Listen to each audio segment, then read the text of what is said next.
Okay, so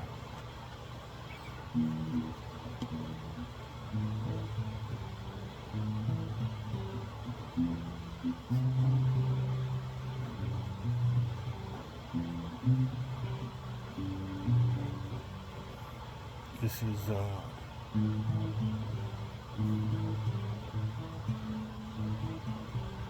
this is A minor. So the notes on this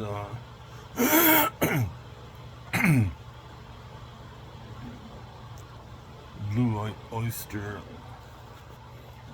blue oyster song is A and then E and then A E A E A. And this is a low fifth string, so it's lower. A E A. We release the A, it's G, so it's A lower A and then E and then A and then G and then on the partial it's an E5, so it's F and C, and then D and G, and then the G chord is a G5 chord, so it's G and B, right? And then G, B, D, G, G, B, D is open, G. So you notice that G, B, D, and G. The G's and low G and high G. So what gives it that airy feeling is the way it comes back on the higher note.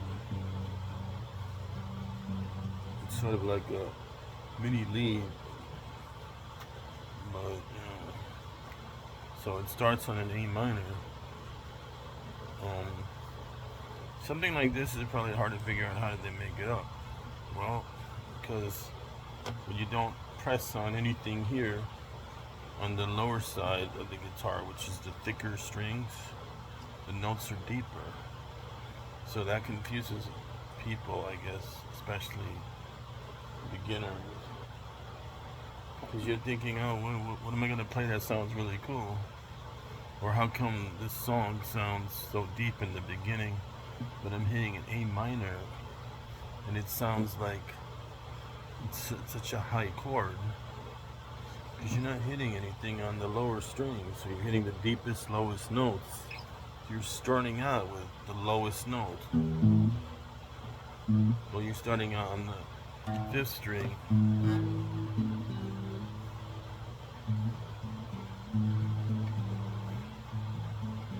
This makes it very, what do you call that? Not meek, but blends in. So then you're hitting a low note, and open notes.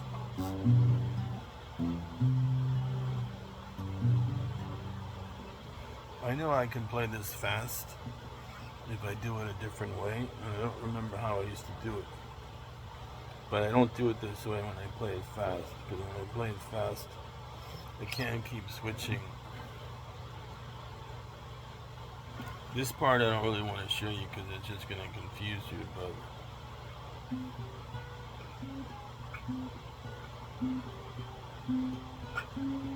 the part that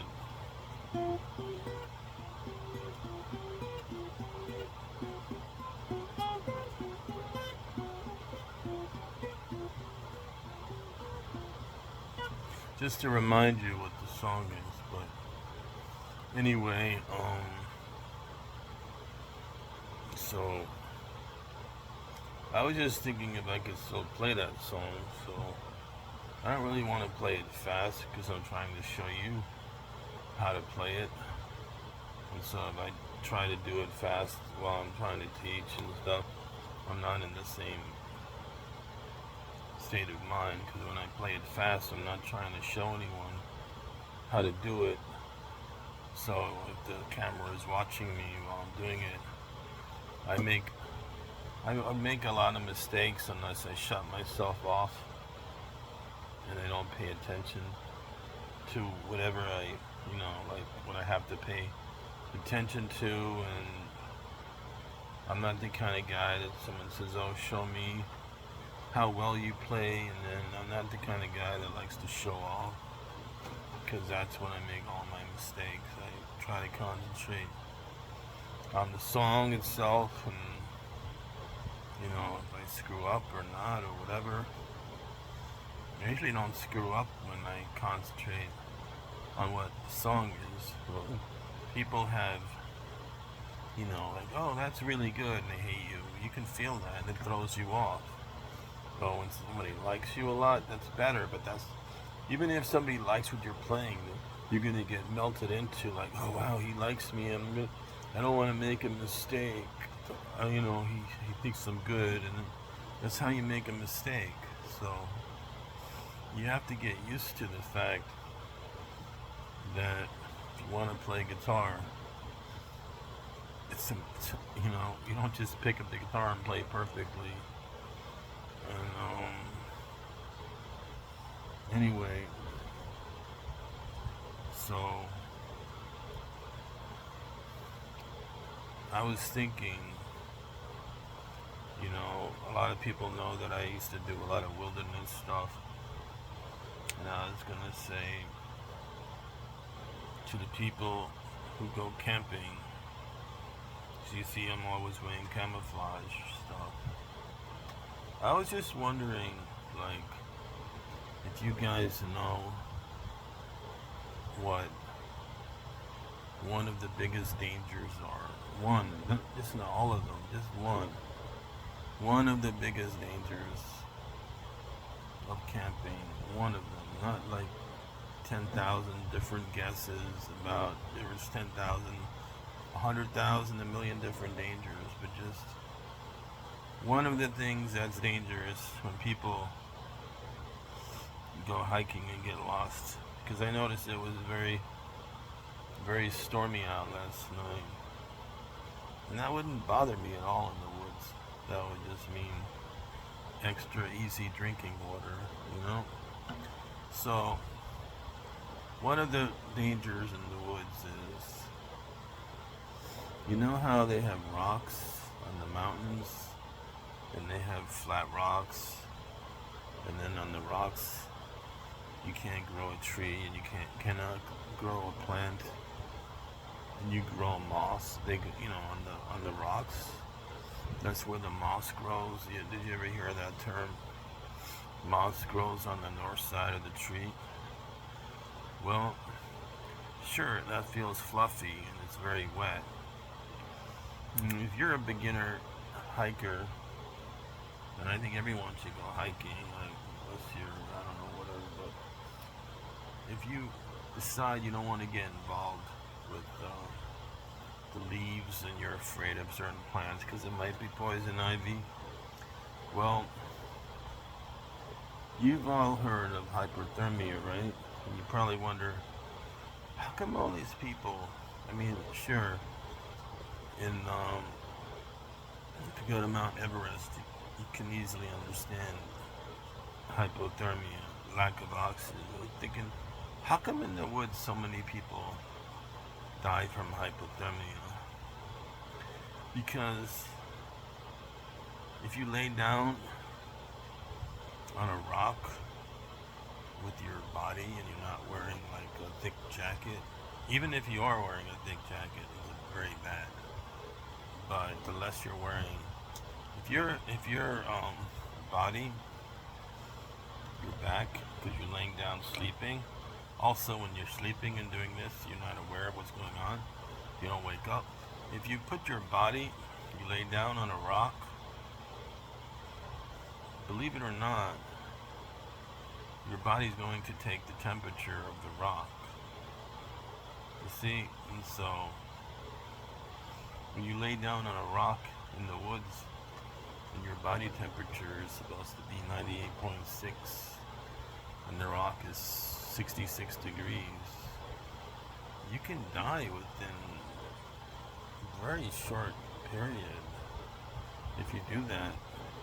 So you're wondering, how do people get hypothermia? Because if you're shivering, you're not going to die. You're just going to shiver a lot. But in case you ever wondered, how come people die from hypothermia? That's one way. And the other way is when you reach hypothermia from hiking around, your body thinks that you're too hot for some reason. The mind gets confused, and when people are freezing to death, their mind thinks that they're overheating for some reason, and they take off all their clothes in the middle of 0 degree zone, and they throw all their clothes on the ground. Okay, so how does that relate to guitar? Well, I kind of said that because, there are a lot of guitarists that you can say, show me how to play this, and they can just be happy to do it. And, oh yeah, let me show you. Well, not everyone's the same. And some people are introverted, and they play guitar well, but they just are not into being extroverted, so they don't really want to. A lot of guitarists, not all of the guitarists, not Slash, but a lot of guitarists are introverted, but not all of them. And so they can't really do that. They're not like, maybe the guy from the Doors, the guitarist from the Doors was kind of like that. But there's a lot of them that, anyway, so you have to think in terms of logic when you practice or when you're playing. So when I show you how to play that song by the Blue Oyster Cult, or you see it in a book or on another YouTube channel, if I'm playing that song in a band, I'm not,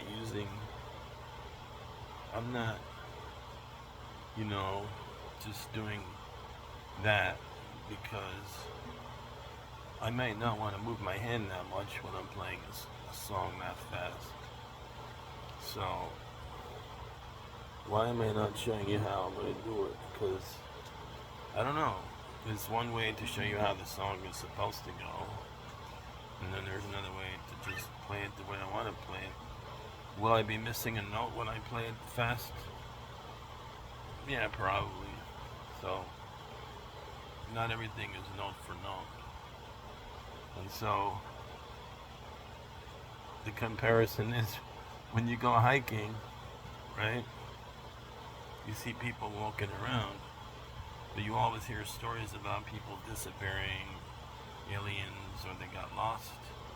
The first concern is, someone's gonna get tired and want to go to sleep. Well, if you go to sleep, try to sleep under a pine tree and take a bunch of leaves and make it fluffy and lay down in that. And if you want to practice guitar, don't just stand up in front of people who are going to ridicule you and make you feel bad and say that you suck. Try to put yourself in a situation that you're not laying down on the rocks. Try to put yourself in a situation where you're watching YouTube videos or you're reading books or listening to stuff that inspires you to not to listen to the whole song and say, I wish I want to do the whole song. Just try little well, I know you think I'm going to say the word pieces, but I don't use that word because pieces usually sounds like something broke. I say inserts like a snippet, inserts or snippet of a song. Take a piece of a song and try to piece it together, one piece at a time. And you don't have to do the whole song if you want to learn guitar. You can just take a part that you want to learn. Like, you don't have to do the whole song unless you're playing that song in a band or you're playing that song on a recording, because that shows you how to use open strings and make a rhythmic,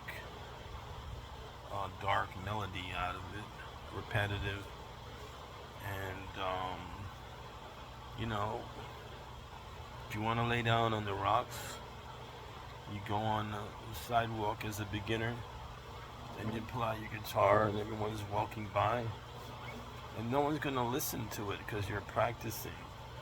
Sure, they'll throw quarters at you, but if you're not in this place where you can practice, you can't go to the guitar center and practice, because I can't even hear what I'm playing, and with so many people playing at the same time.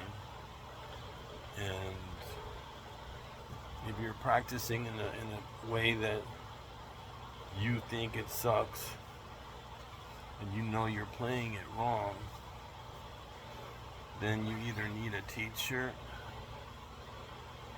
or someone to show you, or, you know what I'm saying? I guess you could be holding the guitar wrong, or maybe the guitar is not tuned.